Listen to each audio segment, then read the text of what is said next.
Thank you for joining this tutorial video. This first part is about the settings for your team or organization. The settings can be found by going to two areas. First is the gear icon on the left, which is the same as the button down here that says Manage Your Settings. By clicking into the settings, you'll see three functional areas: the element types, the element fields, and the segments. The element types is where we'll start. This is where you can create what type of element categories you would like to have. For example, videos, PA reads, contest, promotions. It depends on each team and each organization and how you want to organize things. It's important here to consider what types of elements you would like to have without getting too detailed, but at the same time capturing all scenarios. If you have a PA read that's a simple PA read, that would go in PA read. But consider this: what would you put the national anthem under? The national anthem could be something live, or perhaps you have another category of performance, or on court, or on ice, or on field contest or event that also has a PA read associated to it. The PA read category is usually for something that is strictly PA announcer related, whereas the national anthem may have a PA segment to introduce the national anthem singer, but the main part of that element, the national anthem itself, is a performance of the on-field or the on-ice type. So you would categorize that not as a PA read, but as an on-field or on-ice category. You come with some of these examples right in the template, and you can change them easily.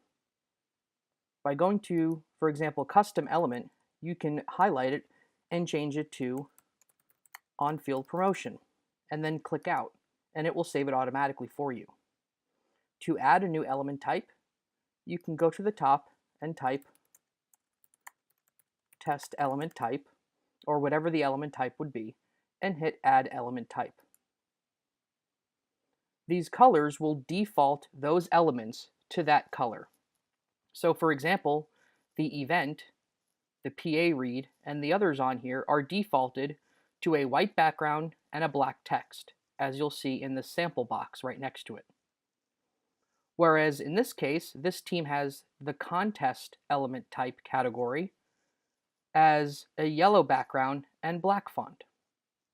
If you're going to use colors, please make sure your entire team organization knows those colors and that you stay away from the default system colors, which are green, purple, orange, red, and sometimes a black font or a white font, depending on if you're in night mode or day mode. Generally speaking, most teams and organizations keep the default to white background, black font.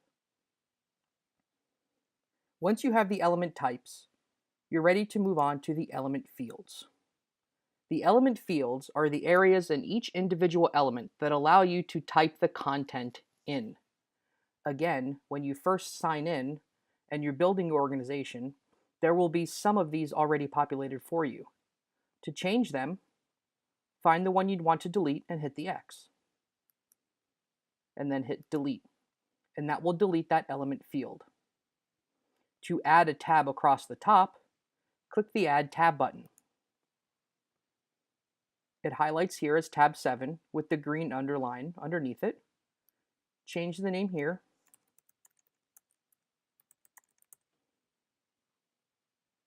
And then click out of it. You can click back into it and you'll now see Demo tab, and you want to add a new field to that. Click Add New Field, and this is where you can type the type of content you would like to have. So if we would like the in-arena host to have an area on this tab, we would type in-arena host. Then the decision is, what type of content do we want? A simple text field with no highlighting, bolding, or italicizing. A rich text field, which will allow custom fonts, colors, italics, bold, font size. A checkbox, which will be a simple check mark, and that will also serve as a filter in the documents area. or a drop-down menu. For this case, I'll use the example of a drop-down menu, and then you'll have to tell the software what options you want. So in the ellipses next to drop-down menu, click on that and begin adding values. So in this case, maybe we want this in-arena host to be on arena floor. Another option would be lower level, upper level, in the parking lot. When you go into the actual element and then you go to the demo tab, in this case, the in-arena host, you'll need to select where you want the in-arena host to be. In this case, let's say the in-arena host is going to be on the arena floor. And so if you imagine that the in-arena host is on the arena floor, then you need to tell the in-arena host, now that they know where they are, what they're doing. Perhaps you have a script for them.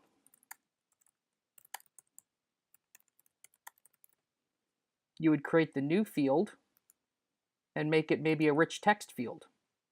And then you would be able to type what you want that person to say. It does automatically save it, so you don't have to hit the save button. So for the script tab, this is most likely where you would put your PA script. In your video tab, this is most likely where you would put the video information, such as what the video file name is, what scoreboard or jumbotron the video is playing on. The audio is the same, where you want the audio to come from. Is it coming from perhaps an auxiliary cord? Is it a live audio on the court or on the ice? Is it perhaps a live band in the parking lot?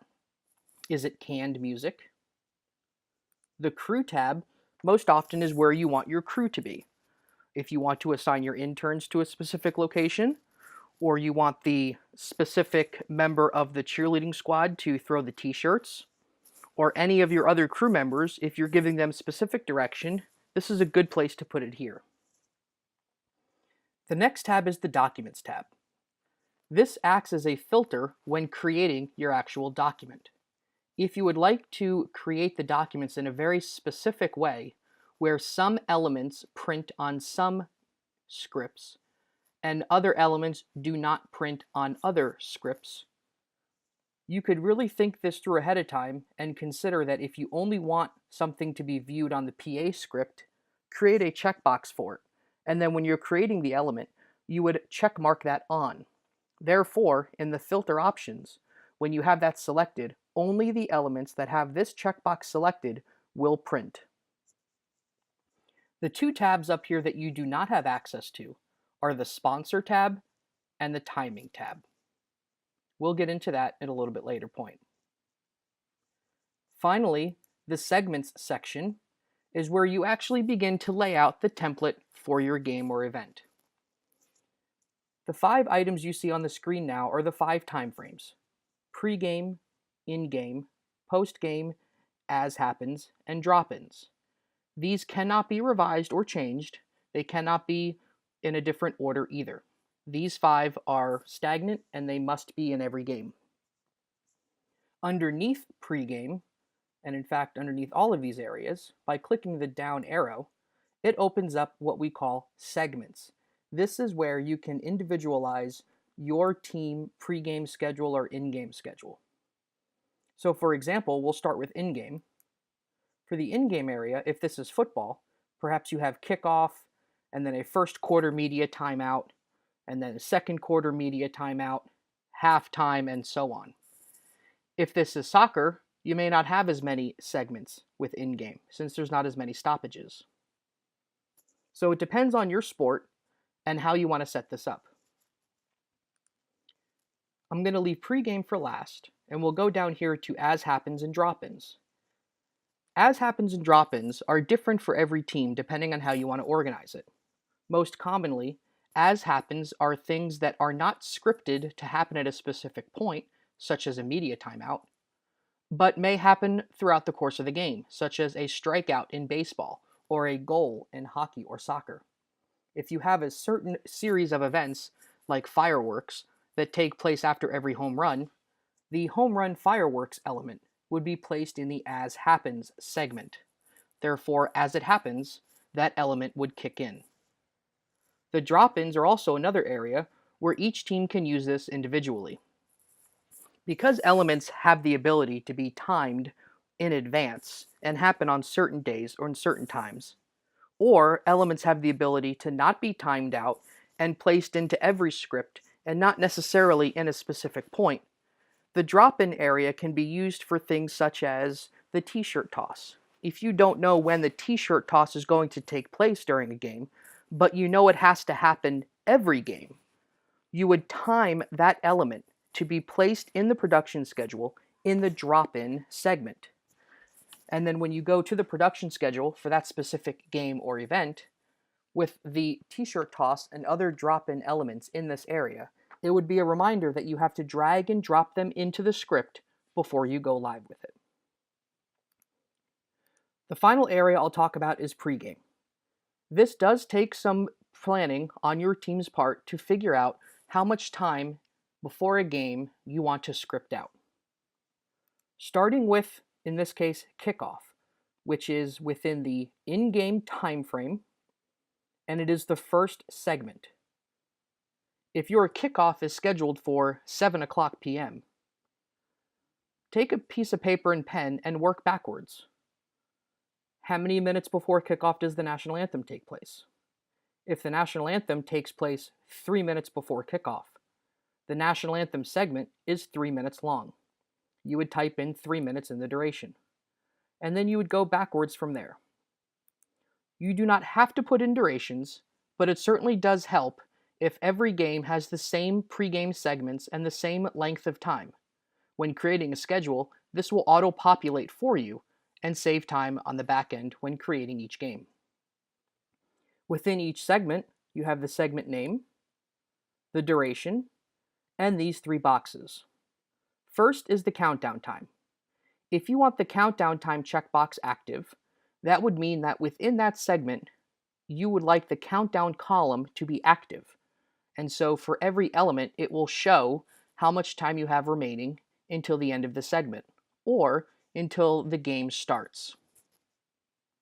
The reset countdown time is important if you want to reset the countdown clock, so to speak. So for example, if you don't have this check marked, and it's 60 minutes between season ticket holder gates, the first segment, and kickoff, the first segment of in-game.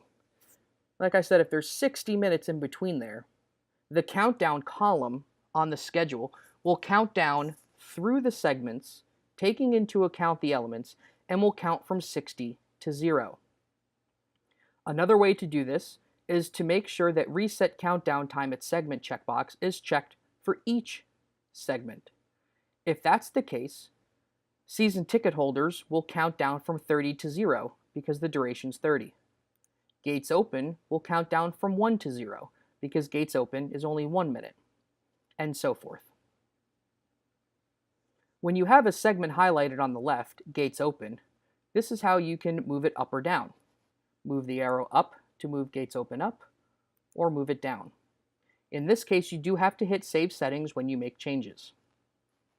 To add a new segment, find the highlighted portion, in this case, gates open, hit New Segment,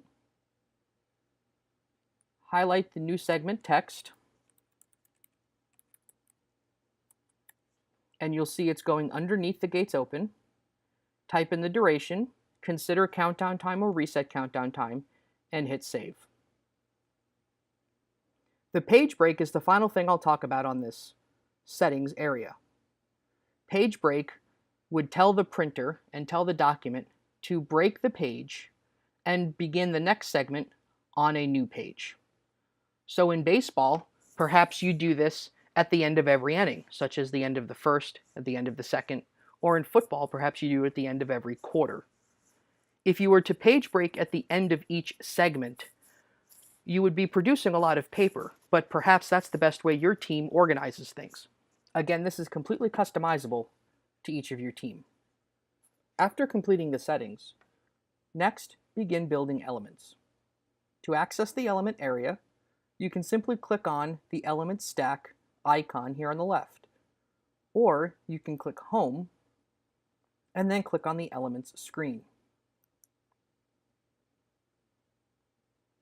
The Elements area is organized in the following way. First, the list of elements underneath the Name column. Across the top are the different columns that you may select to see. On the top, you create a new element with the plus sign. You can change your views. You can go into edit mode, and you have options. We'll go through all of these at the end. First is how to create a new element.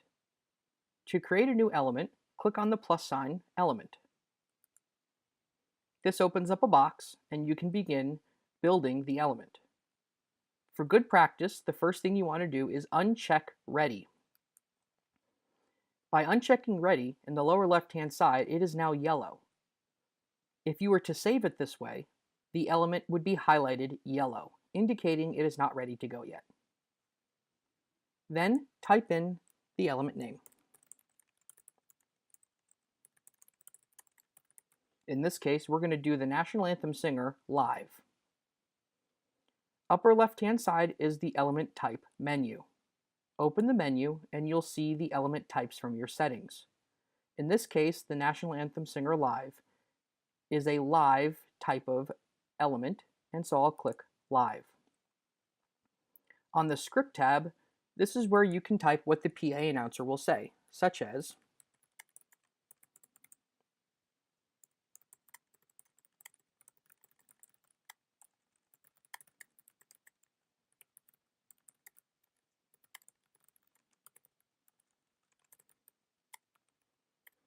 "Ladies and gentlemen, turn your attention to the field for today's performance of the National Anthem," and so on. This is an example of a rich text box that is created in the settings, where you can highlight and change the color of the font maybe to red, the background to yellow, make the text large or huge, change the type of font from sans serif to serif, bold and underline, create a shadow, a strike through, align it to the center. And so this is what the rich text box does. This specific team also has audio notes for the PA script. So the audio notes in this case, perhaps for the PA announcer to know, would be maybe to turn on the wireless mic on the field. And down below is an example of a drop-down menu. For the wireless mic, we want it on the ice or on the concourse. Next is that demo tab we created. If we want an arena host on the arena floor, maybe the in-arena host will then introduce through ad-lib the National Anthem Singer. The next tab, and again it depends on how your settings are set up for your team, you would go through these and fill them out. So I'll do a few. First is video. Perhaps on the field LED we want American flag waving .mov file. Perhaps in the audio we don't want any audio because it is a live singer, and so maybe we note that in the audio file name.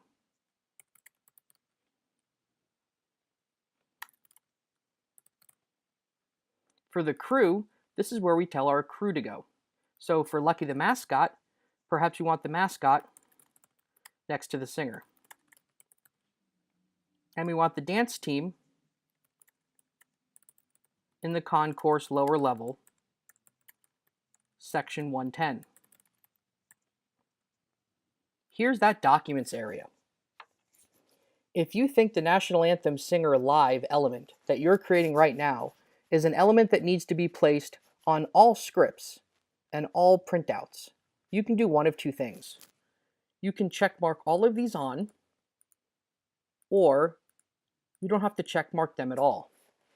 When you're creating a document, and you can filter down, if you filter using the All filter, then it will print all of the elements. Therefore, it will print them whether they're checkmarked or not. Finally, the two tabs that you do not have in settings are sponsor and timing. If we'd like to add a sponsor, we can type American Flag Company and hit the plus sign, and that'll add the American Flag Company. Next time we begin typing, if you were to type something that already is created, you will see that it pops up so that you can select it quicker. Perhaps in this case, it's Walmart. Timing tab is what makes ScriptPro very unique. First, we'll start with the duration. Let's assume that this is a 1 minute and 30-second singer. We put 1:30.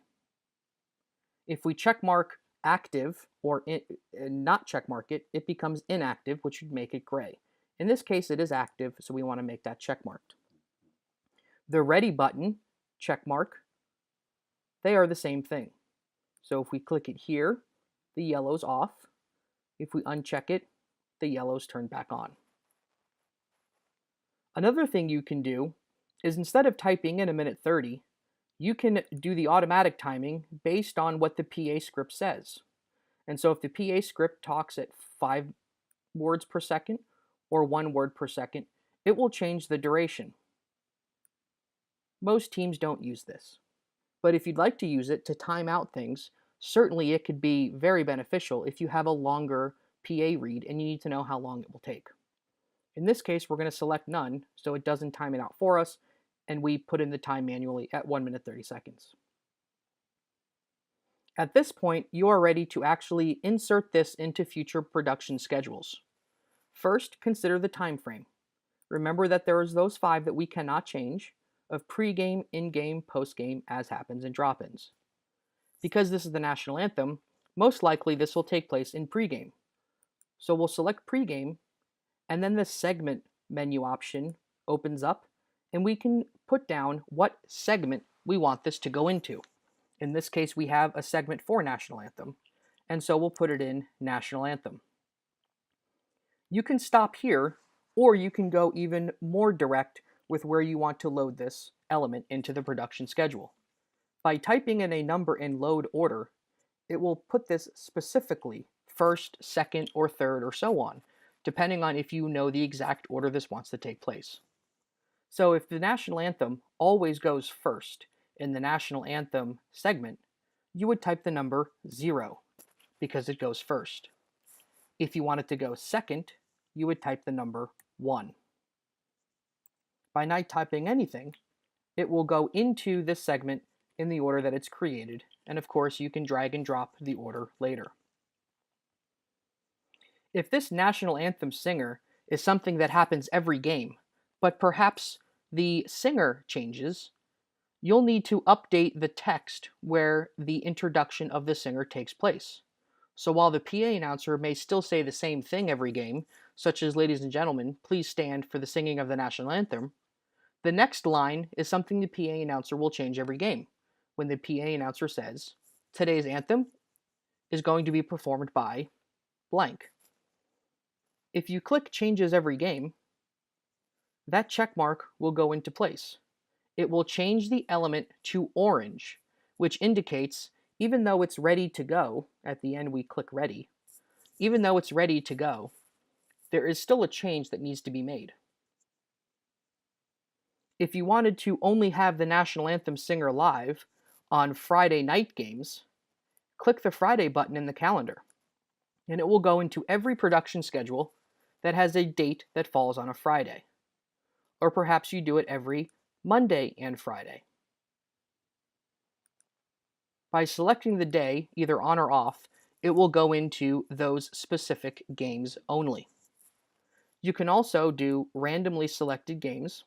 Perhaps a sponsor only wants this element for those 6 games, and you can do it that way as well.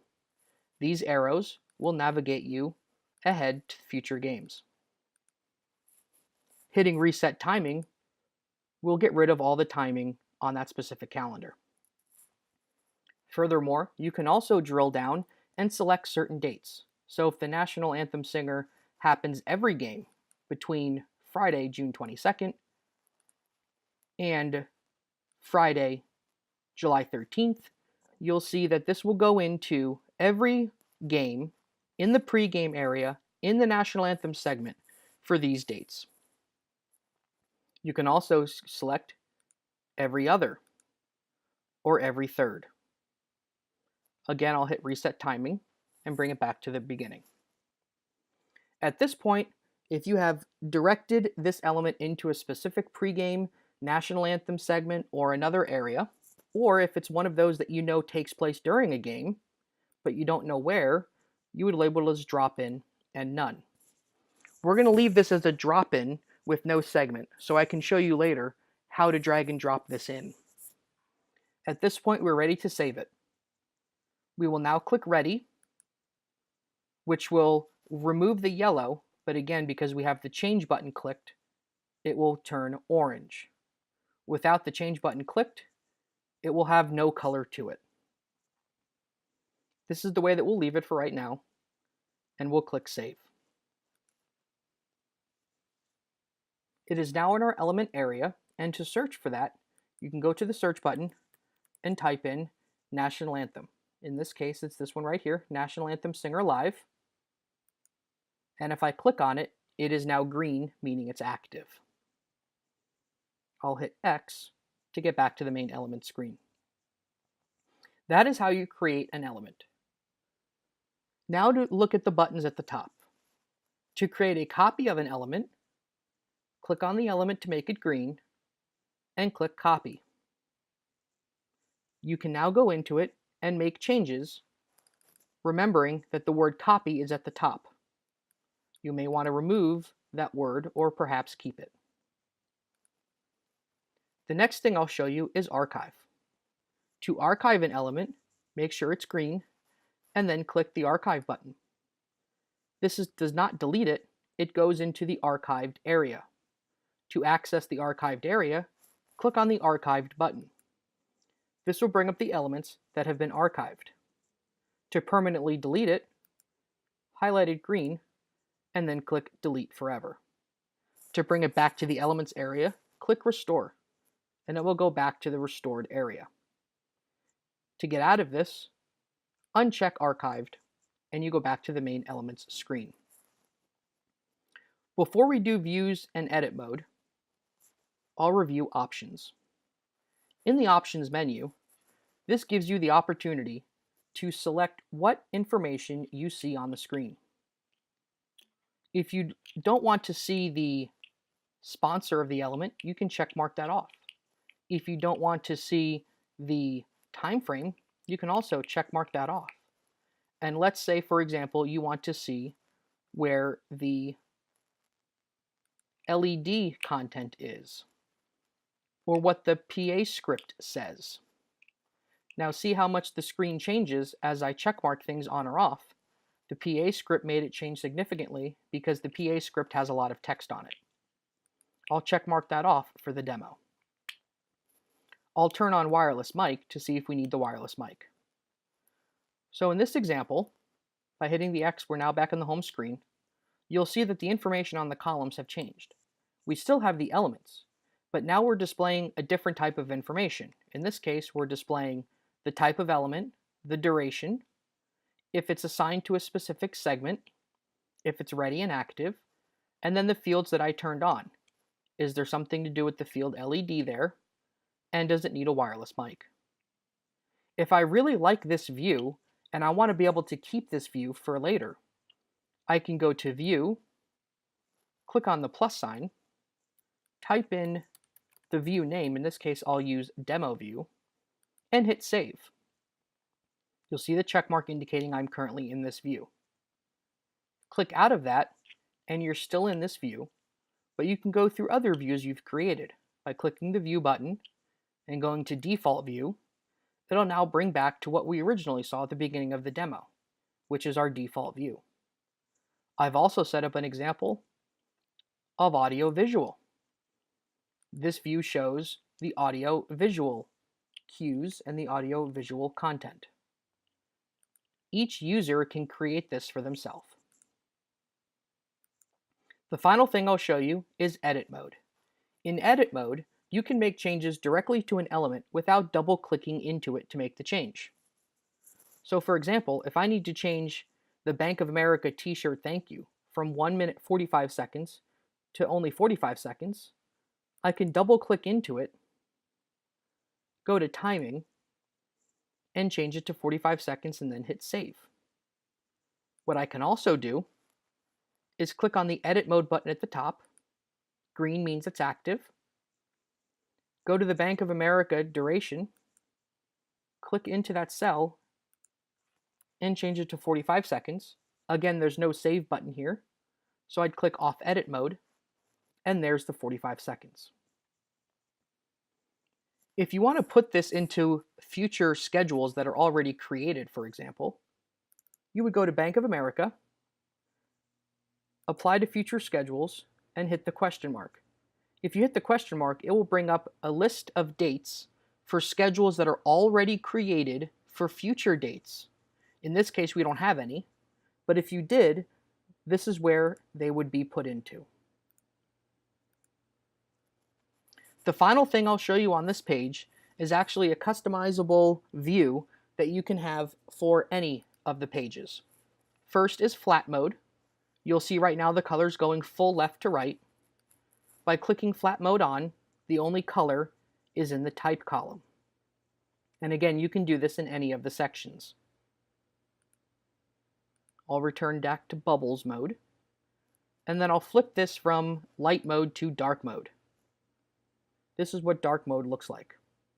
A bit of caution on this though, is you'll see those with black font do not come through very well because it's a black background. The same is said if you create an element in here and the font is white, it would not show in light mode. So again, be aware of what color font you are using. Now that we have created elements, we are ready to begin our production schedules. To reach the production schedules, click on the calendar on the left, or from the home screen, click the schedules button.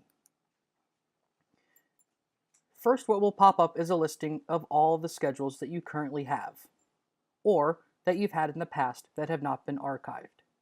To archive a schedule, turn it green by clicking on it and hit the archive button. Again, this does not delete it, it only sends it to archives, much like in the elements area.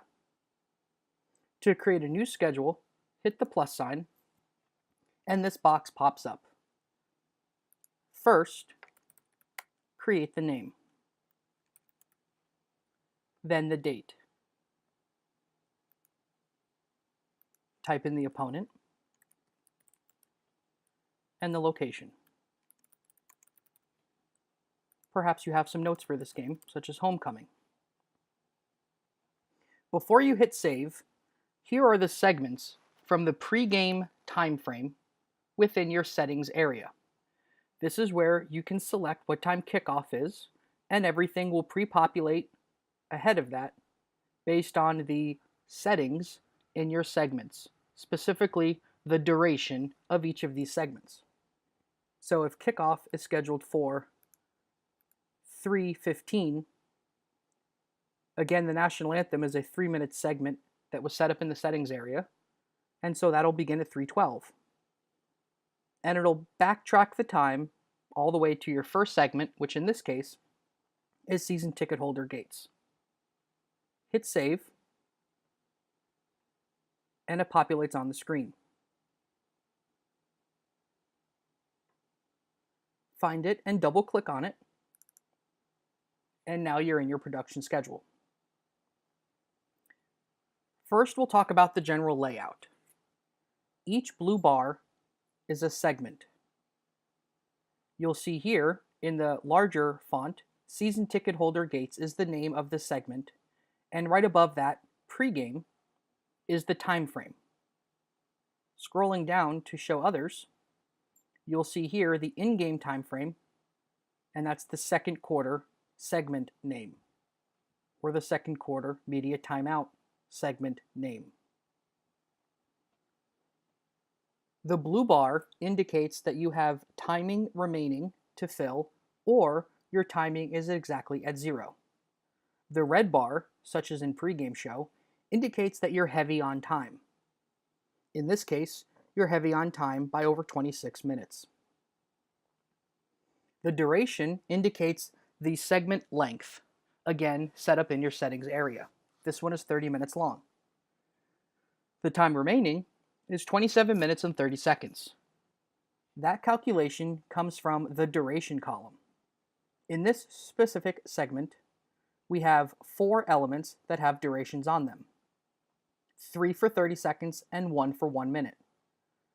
That equals 2.5 minutes, which is the difference between the 30 minutes we have for timing and the 27 minutes and 30 seconds we have remaining.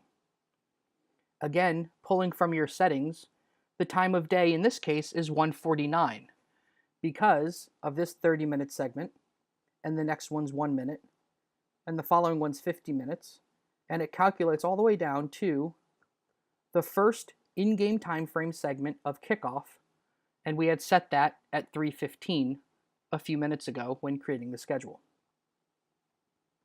Across the top are the columns that are currently showing based on your settings.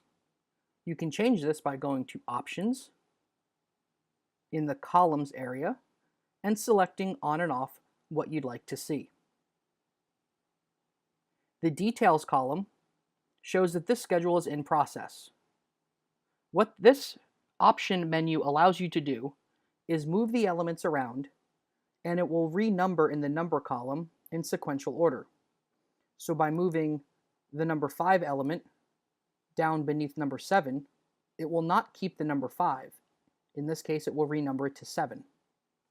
However, if I click the Ready button, if I move that same number 7 back up beneath number 3, it will keep the number, in this case 5 was the original, and it will not put them in sequential order.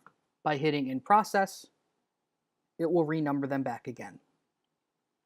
The last thing on the Details menu is the countdown in decimal format and the clock time in decimal format. If you look at the column clock time, it shows here that there's 1 hour and 26 minutes remaining before the start of the game. If I turn these on, it will change that to 86 minutes. It simply recalculates. Instead of hour minute, it'll be minute minute format. Going back to the screen, you can filter within the segments by clicking on the filter and typing in, let's say, the word game. Everything with the word game will show, which in this case is a lot of elements. To change a segment, click on this green button.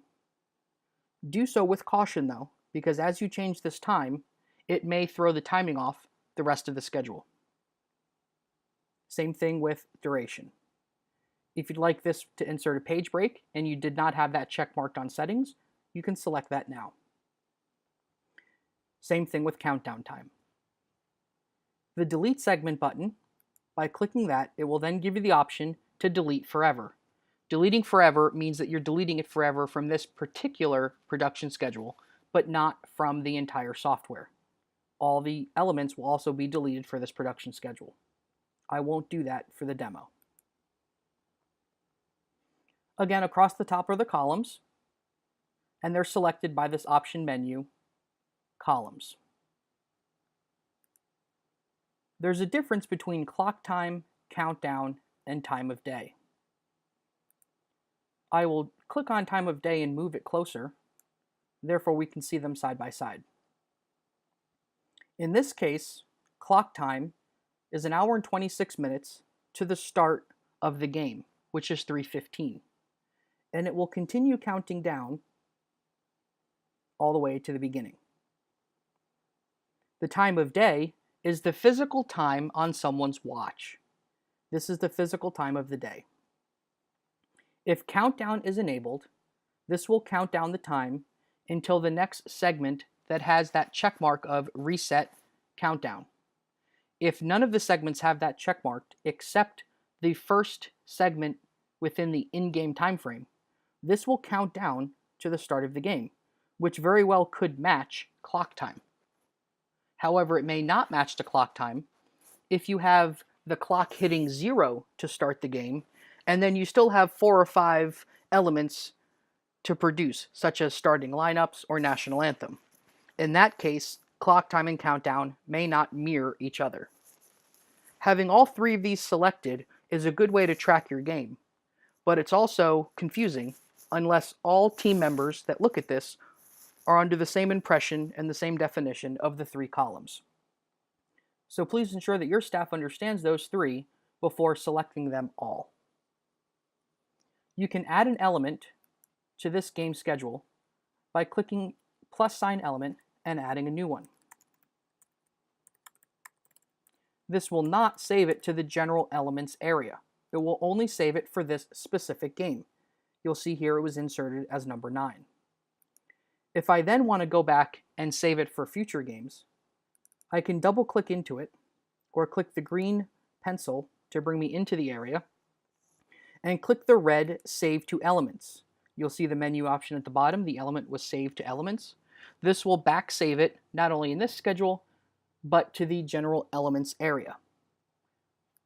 If I need to make a change, I can do that here, and then again click Save to Elements, which would save it to the elements area, or Save Green button, which specifically only saves it to that schedule that we're currently active on.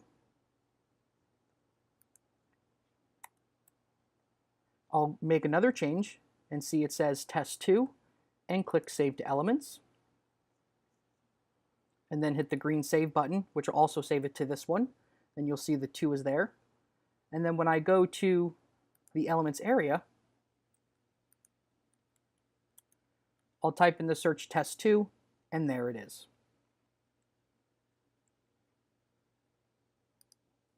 Going back into the production schedule now, you can also create a new segment by hitting +sign segment, typing in the name, where you want to insert before the segment, and setting the time.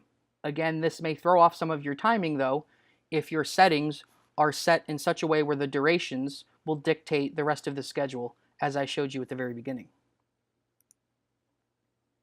The Views button and the Edit Mode button act in the same way as they do in the Elements area. To drag and drop elements into this production schedule, open the Elements area by clicking the button, and now the screen is split into 2.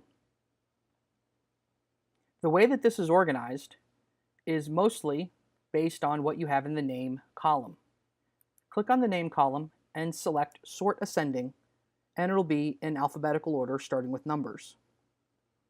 Sort Descending will do the opposite.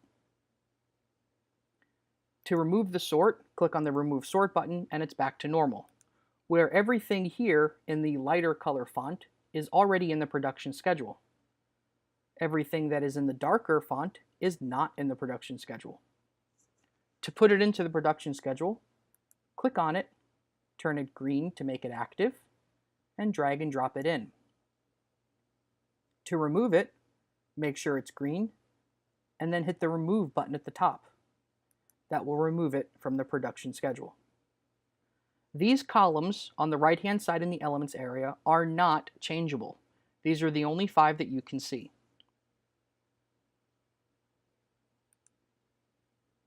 You can also drag and drop an element within this area by clicking it green and moving it. Or you can Shift select several and move them all at once. Also, another thing you can do is move a segment by turning it green, as I'll do right here with Pregame Show. All the elements underneath it are also selected, and dragging and dropping it, and it will move it above what previously we had as the new segment test. You can also search within this by clicking Search and typing in the word Tonight. Nothing appears, neither does the word Today. That's because nothing on the screen currently that's populated in any of these columns have the words Today or Tonight. If I type the word Game though, the word Game comes up often, such as right here, Game Element, or in this case, the word pregame, the word game is here. To replace that game with games, you type in games and hit pencil mark, and it will change game to games. This is useful for if you have the PA script showing, and you can change tonight's game to today's game by using the find and replace feature. These columns can be resized by dragging the bar and resizing them. And again, as I showed you with time of day, you can select it and move it to a different area on the screen. And again, options, columns, you can remove something from the screen altogether. This is how you operate the production schedule screen. Once you have finalized a production schedule, you're now ready to do one of two things, or both. Go live, or print the documents out. First, we'll go to the Go Live area, indicated by the play sign on the left-hand icon, or again, going to the home screen and clicking Go Live. Go Live essentially imports the production schedules into this area. Using the one we were using earlier called Video Demo, double-click into it, and this is your Go Live area. This is where you can call a game and watch a game happen in real time. This is called the one-window view. A one-window view is indicated by three sub-windows. First, the queue on the left-hand side showing the time frames and the segments. Next is the middle portion, which is the production schedule. And on the right-hand side is the viewer. Each user can customize what they see. And that's important because the PA announcer may only need to see the PA script and not necessarily where the interns are or what the audio music is. Where the game producer may need to see a lot more information. You can move these columns left to right by dragging them and dropping them. You'll see my screen just updated with the sizing, and it also can update by doing a few different things. First, if your auto scroll button is on, that means that this will scroll through when someone clicks the Done button. By clicking the Done button, it indicates that an element is completed. You'll see the example element here is highlighted green. That means it's next. And I can click Done, and it will scroll through. Everyone that has auto scroll on, it will scroll their screen as well. If I'm going through a game as a producer or as a staff member to see what's up next, and I lost where I was, I can click Find Current, and it will go to the current element that is live.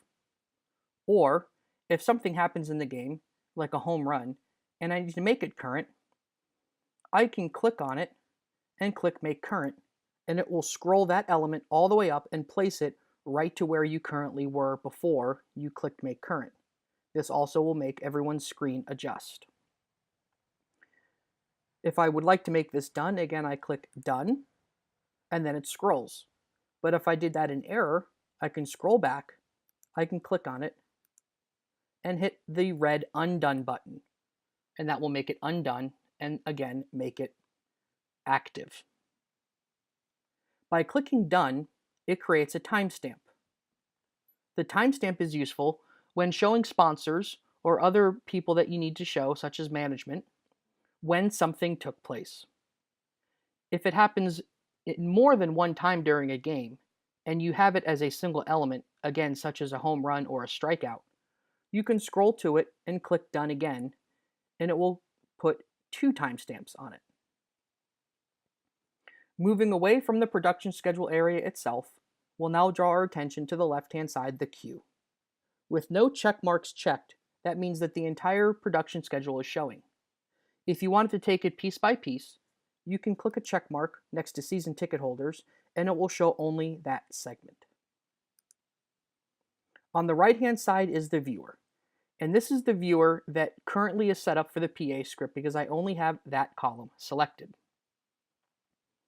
If I want to capitalize it, I can hit caps and it would capitalize it. It also can change the font size here. And you can also make a change by hitting the pencil, making a change, and hitting the Save button. And you'll see it says it there. By going to Options, currently we're in the one window view. Underneath that, here are the sub-windows of Queue, Columns, and Viewer. The queue, again, is on the left-hand side. It is currently turned on, indicated by the green button. If I turn that off, it'll take away that section and provide more real estate on the screen. In the middle, the columns, is what you currently see in the production schedule. Much like in the Elements area and in the production schedule area, you can click on and off what you'd like to see here. Finally, and perhaps most importantly to each user, is the Viewer section. In this case, the Viewer section is only have the PA script. If I'm the audio technician, I don't need to know the PA script, but I do need to know the audio file name and the audio notes. If I'm the producer, maybe I need to see the audio, the PA script, and the lighting. Depending on which order you checkmark these, that's the order they will appear in the viewer. So here's the look, as if you have 4 viewing boxes. And each element and their associated content will appear depending on what the content is filled. The check marks, again, can turn on or off what you see. In the Options menu, if you go to the 2-window view, this will split the screen into 2. In this case, I have it horizontally. You can also do it vertically. I'll first show it horizontally. In this view, you have the top window and the bottom window. And again, here's the bar to move it. This could be useful if you have something that happens during the game, such as an as happens. Maybe it's a strikeout or a home run, and you can keep that element active without the auto scroll on, while still keeping things up top so that you can see what exactly is going on. And if a home run happens, you can go down, click the Done button, and it will click that as done. Or perhaps you want to make it current, and you can make it current, and it'll make everyone else's screen that has auto scroll on, it will make them scroll. In the Options menu, under window 1, indicated by the green underline, you can change what you see. You can do the same by going to window 2 and clicking through the sub-windows and changing what you see here. If you split them vertically, the line is down the middle, as indicated by me moving the line. And then you can do the same thing by customizing these views. I'll go back now to the 1-window view. You can create an element here by hitting +sign element. You can also create a segment by hitting +sign segment. The views and edit, again, work the same way. You can remove an element by hitting remove. And you can drag and drop if needed. Next, I will show you the Documents area. The Documents area is set up not so that you can produce a document for every game in a different way, although you could if you needed to. The document area is really set up as a template.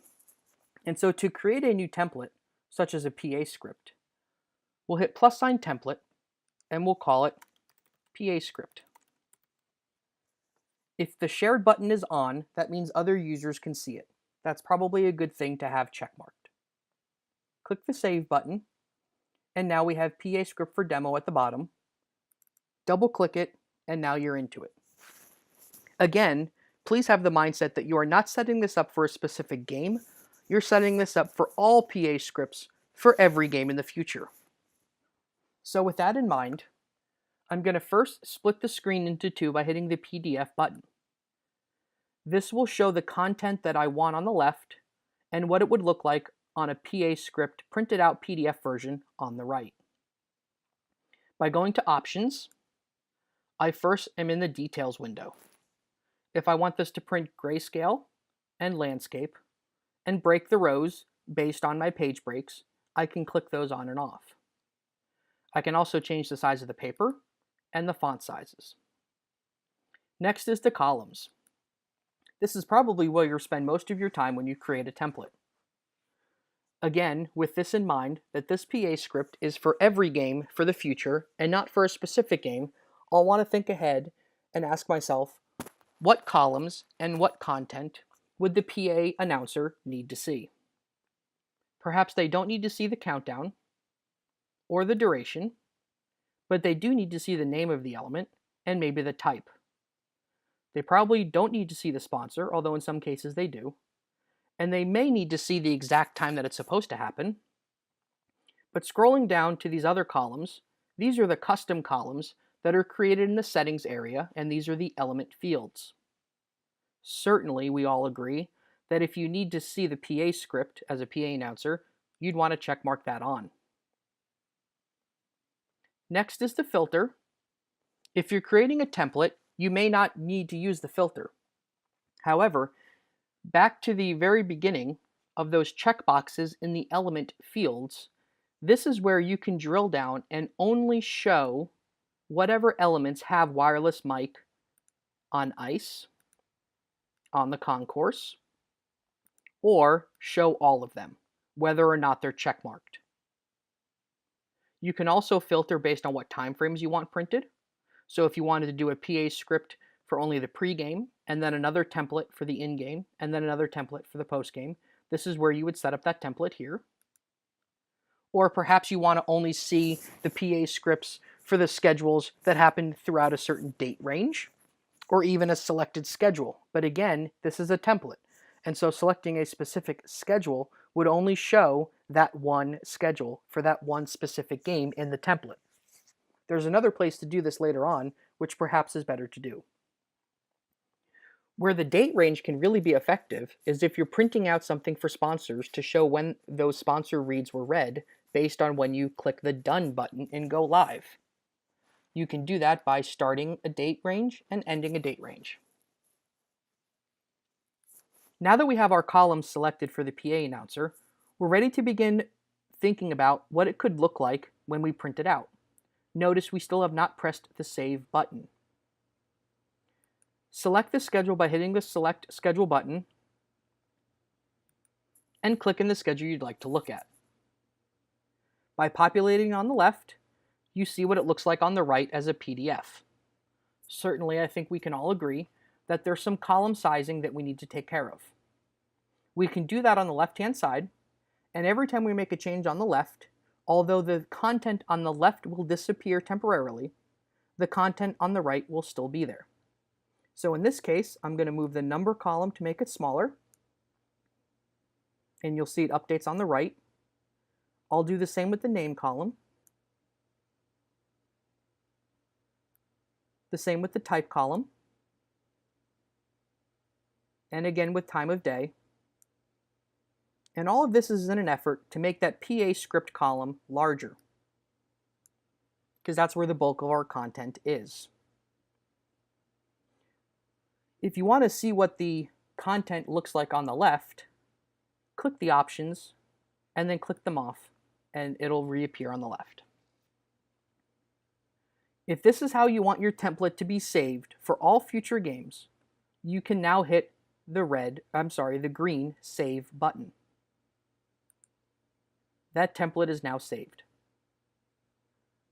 If we go back to the Documents area, 2, 3, 4 weeks later, we can go to that exact template, notice how a game did not populate, and select a different game.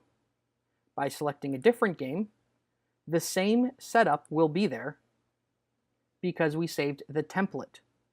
We did not save it for a specific game. If we are ready to print this out, by going over to the right-hand side, you'll see that this menu appears. It shows how many pages there are, and then you can use the download button, which will download the PDF to your desktop. or to wherever your settings in your computer download documents to. The print icon will print it using your printer. This is how you will print the PDF. Do not use the red print button if you're using the PDF. The other option is to export it to Excel by clicking the Export to Excel button, and by doing that, Google Chrome will open it up in the lower left-hand side, and you can open up that document.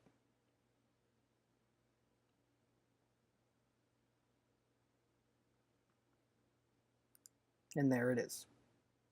This could be useful if your staff or other hired contractors for certain positions want to make their own changes without other people seeing the changes and perhaps make their own notes. They could do that here in Excel. Going back to the production schedule within Documents, again, you can change what schedule you see, and the content will change.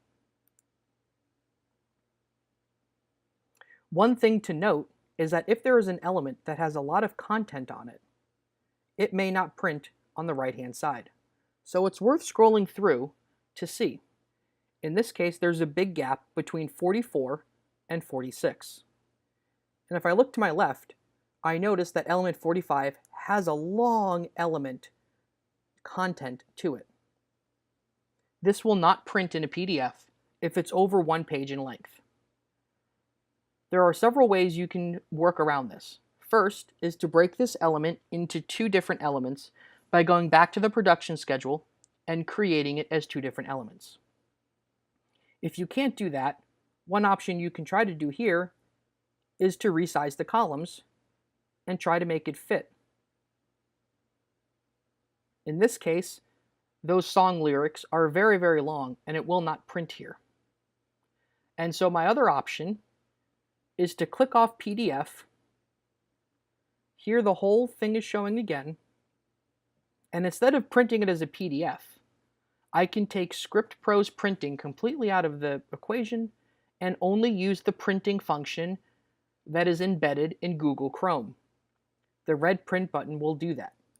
By clicking the red print button, it's much like hitting Command P or Control P and printing a newspaper article or printing a picture off the internet. This will print using what your computer settings and your Google Chrome settings have for printing. Admittedly, this does not look like a traditional script. However, it still does have the element content. It leaves a little bit of space in between each element, and scrolling down you'll see it prints the very long text. You can do some custom formatting here. First, you can save it as a PDF or change the destination to a printer. You can also change it from portrait to landscape, or you can go to more settings and change the letter size here. By going back into Documents, it's now time to print another kind of document for the same game, in this case, the rundown. This template has already been set up, and it shows only the things that the rundown will show. There's no PA script needed. This is mostly for staff, perhaps that's on the field or on the court, and needs to know what's taking place and when, but doesn't need to know what's being said. In the same way, you would print this or download it or export it to Excel. In the case of sponsor reads, we've set up a template here called Proof of Performance. By going into that template, it will show the timestamp. The timestamp is only created when the Done button is clicked in Go Live. This is where you can print out something specific. In this case, it's for the date range of March 1st to July 31st. All games, all elements that have timestamp. And that's based on options and the filter. This one is specific to the company Target because I've typed in their name. Again, to reiterate, the most important part of Documents is not to think about creating a template for one game, but to create a template for the PA script that would work for all games, or the rundown that would work for all games. Creating that template would then allow you to choose through the menu option what schedule you need and then print or PDF it. Thank you for watching the tutorial video. If you have any questions, please contact me directly at 877-252-5256. Or you can email the main customer support email at support@scriptprosoftware.com.